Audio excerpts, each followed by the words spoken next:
2.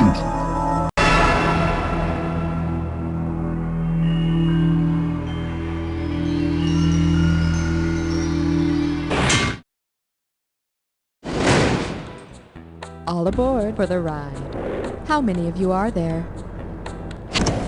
3. I hope we don't go over our weight capacity. Is this the first ride for any of you? Welcome back. Player 1, what's your sign? Player 2, what's your sign?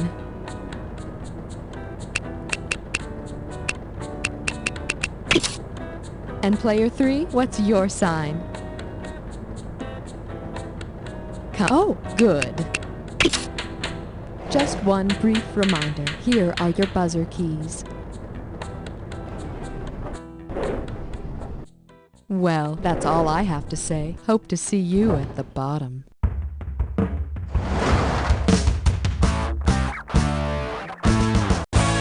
time for the show where high culture and pop culture collide. This episode of You Don't Know Jack is brought to you by the Association of Lawyers, Loan Sharks, and Animals with Really Big Fangs, preying on the weak and defenseless since the beginning of time. And now, say hello to your host, Guy Towers. Hey, welcome to the game. I'm Guy, and like the mighty bear, I'm cute, cuddly, and deadly. I'm just kidding. I'm not so cute. Oh, here you go. See what you can kill with these. Now be vicious out there. Hit that S key till your finger starts bleeding. All righty, put on your hunting cap, because it's time to go on the prowl. Player 1, hit that. This one's called Hunting Prey Deep in the Jungles of Nashville. Questions coming. Hey, where do the Nashville Predators hunt their prey? Around the diamond, between the end zones, on the ice, or underneath the rim? Player 2, grab, shoot, score! The Predators are a new NHL team. And you know, if you think about it, the name's perfect. I mean, a lot of predators pull the skin of their prey over their shoulders before they try to punch them to death. All right, and your category is When Nursery Rhyme Predators Attack. Okay, $3,189 if you can nail this one. Shall we? If the big bad wolf wants to make a ham sandwich out of the 3 little pigs, around what should he wrap 2 pieces of bread? Their backs, their shoulders, their sides, or their thighs? You go, Player 3.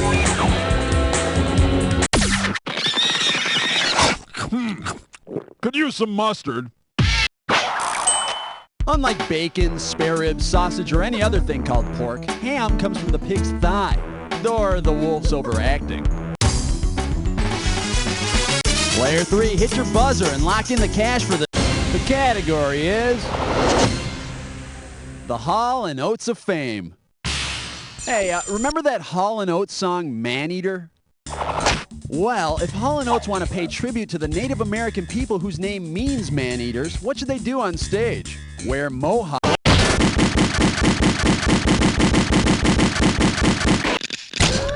All right, Player 1, who are you going to screw? You got to answer it, Player 2. You picked answer 3. How'd you do?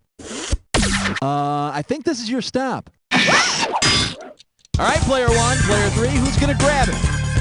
Hit it, Player 1. They'll only come out at night. Ooh, mohawk means man-eaters. But you know, punk hair is on its way out, so it'd be better to get some other minority to misrepresent.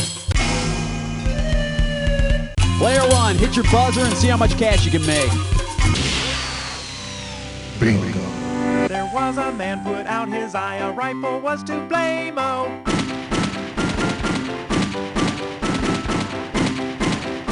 So blame the NRA-o.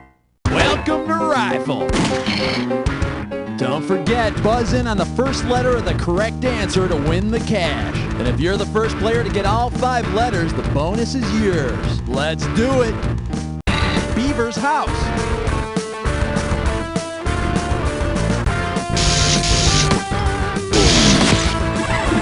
Go blank card game. Fish egg. Rocky Blank.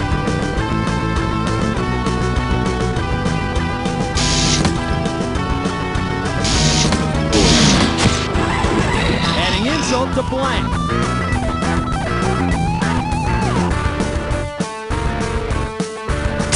Injury. Yankee Doodle put one in his cap.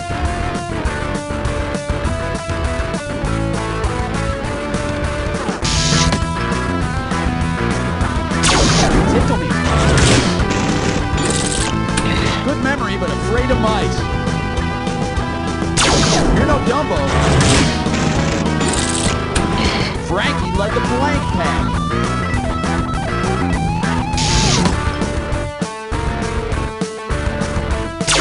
Your money, baby. Fancy term for drunk. Ooh, fancy. Australian ostrich-like bird. Emu. The Sixth Sense.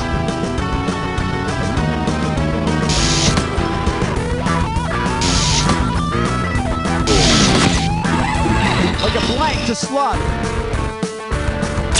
Not bad. Actress Sally we really like.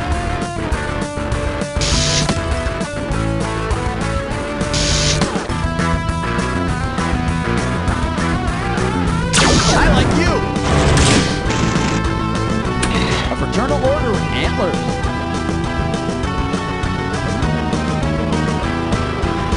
Nice hat. Player one, the bonus is yours with one more letter. Most drivers get one at 16. Or a hickey. Got it. Rifle. Bonus, player one. All right, there's the current standings. Player one's in the lead. Okay. Buzz in, player three, and let's see how much cash is riding on this one. Oh, sucky, stinko, poo-poo. All right, what do we got here? You have indeed frightened the excrement out of me. Okay, you know how sometimes when movies are shown in foreign countries, their titles suffer a little in the translation? Which of these creative translations of the title Jaws is most appropriate? Can't Stop the Mandarins, Run from the Man-Eating Madrigals, Mandibles of Horror, or Mandrills on the Loose? Player three.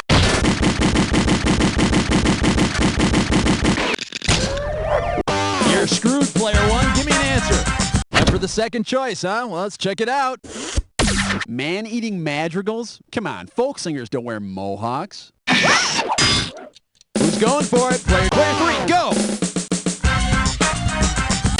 The mandible is the lower jawbone, so this translation could work. You know, speaking of bad translations, I once saw The Unbearable Lightness of Being translated as whee! It's your buzzer, player three, and let's see how much moolah is in the kitty. Woo, nice reflexes. All right, this one's gonna be naked 3-martini lunch. Hey, you ever play I Never? You know, someone says, I never such and such, and then if you have done such and such, you got a drink? Well, imagine a bunch of dead writers are sitting around in the hereafter playing I Never. Which of these statements would force William S. Burroughs to drink? I never shot and killed my wife. Player two! No, that would make Ernest Hemingway and Joseph Conrad drink. You know, Hemingway would have the harder time with it, of course. Come on, player one. Player three, do something. Player one. No, that would get Henry Miller to drink. You know, and then start talking dirty and bragging about it all. Hey, take a shot, player three. Player three, do it. Since Burroughs did indeed kill his wife while trying to shoot a glass off her head, he'd have to drink.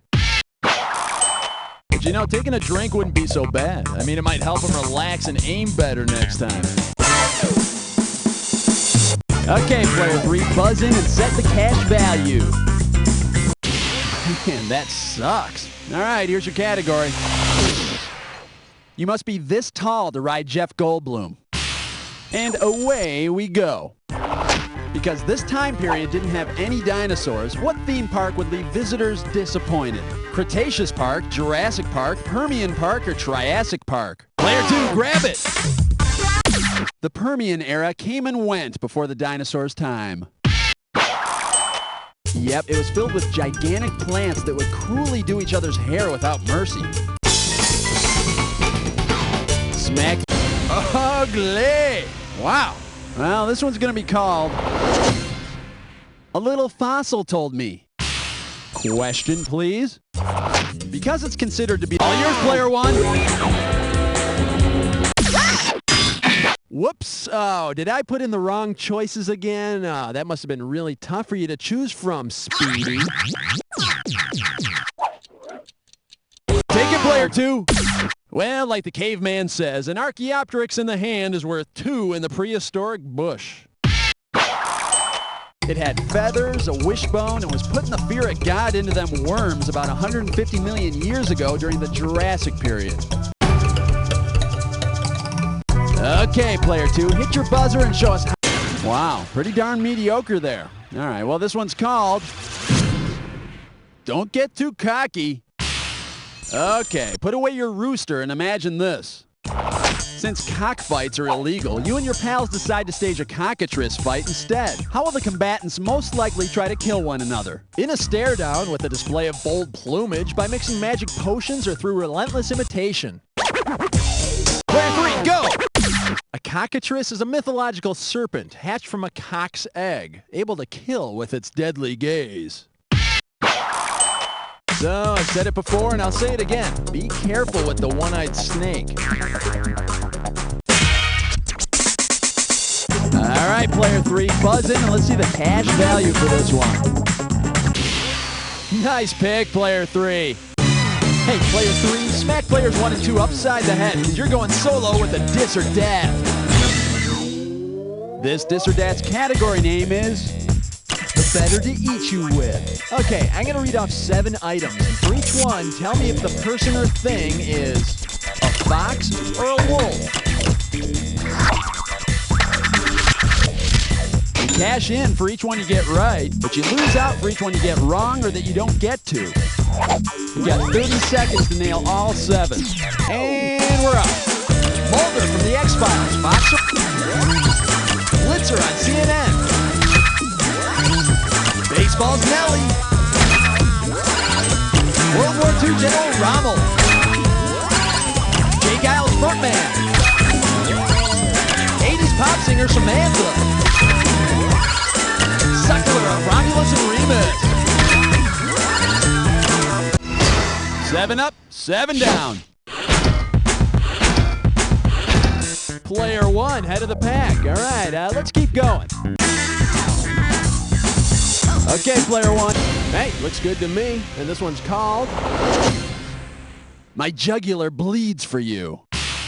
Hey, you know that Anne Rice book, Interview with the Vampire, and how it's written like a, like an interview with a vampire? Well, considering the format in which the novel Bram Stoker's Dracula was written, what would be the best subtitle for it? Letters about the vampire, 2 short plays about the vampire, a comedy about the vampire, player 2. Blah! Dracula is an epistolary novel, which means it's told through letters and journals written by the characters. And I'll tell you, that story was so scary, I pretty much epistolaried all over myself. Let's go. Ooh, stanky. No, well, here's the category. Somewhere over the graveyard. Coming at you. Say the Return of the Living Dead zombies attack the famous travelers of the Yellow Brick Road. Considering what the zombies crave, what would you probably not see? Zombies feasting on Dorothy, zombies devouring the Scarecrow, zombies eating the Tin Man, or zombies chowing on the Cowardly Lion? Player 2.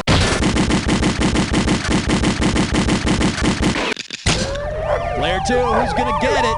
Player 1, you just been screwed. Let's see what you got. Okay, you went for the first choice. Feasting on Dorothy? We're definitely not in Kansas anymore.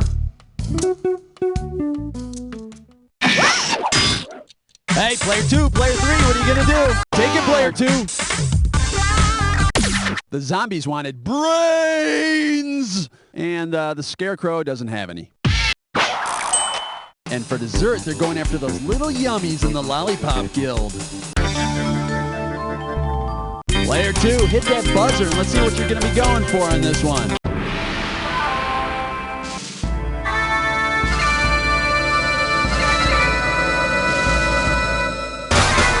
Hey, you know what happens when I run out of plastic wrap? Well, check out this clue. Curses foiled again. Me, I prefer like a plastic wrap. You know, it's a personal thing. Oh, good luck.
Let me see them final numbers. Player 2.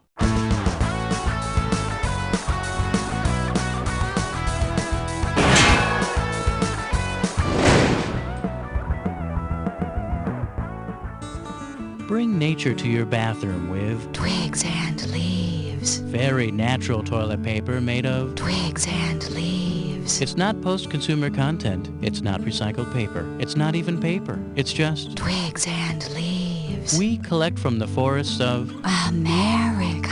back in the natural days, before there were real bathrooms, before there was toilet paper. They used Twigs and leaves. pick up a sack today, now with 50% fewer thorns, not for use with actual plumbing systems.